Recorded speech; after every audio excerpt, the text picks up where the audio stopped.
Welcome to the Fitness with Flex channel, and today I wanted to speak to you guys about the truth behind getting six-pack abs. There's a lot of myths and misconceptions out there, and today I wanted to clarify for you guys why these things will never work. Now, one thing that I commonly hear all the time is that you need to work out your abs every day, or you have to do 1,000 sit-ups every day to do abs, and that's completely wrong. Whenever you're working out your abs, you're working out the actual muscle, but the reason you can't see your abs is because you have layers of fat covering it. Now, whenever you're working out your abs, like I said, you're working out your muscle, but that has nothing to do with burning the fat on your stomach. You cannot zone where you lose body fat from. An example I always give my clients is, imagine only trying to lose weight from your right arm but not your left arm. That's impossible. So just how that is impossible, it's also impossible to only lose belly fat.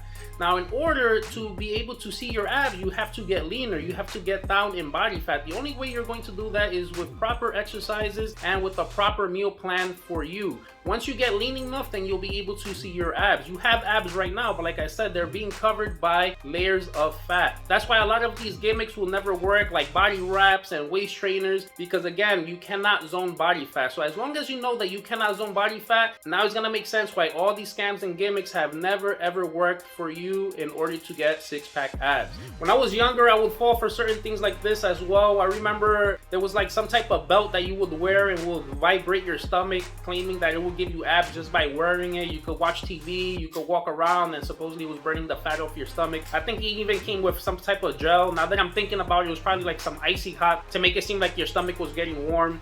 All these scams and misconceptions are crazy. Guys, comment down below. Let me know of any things that maybe you've tried before in the past, that maybe you've fallen for, that you wasn't aware of, that never gave you the results that you wanted. Also, if you're interested in a personalized plan for you in order to get fit, feel free to go to FitnessWithFlex.com. We have a lot of customized programs, and we'll be able to monitor your results so that you get ongoing progress. Like, comment, share, subscribe, and stay tuned for the next episode.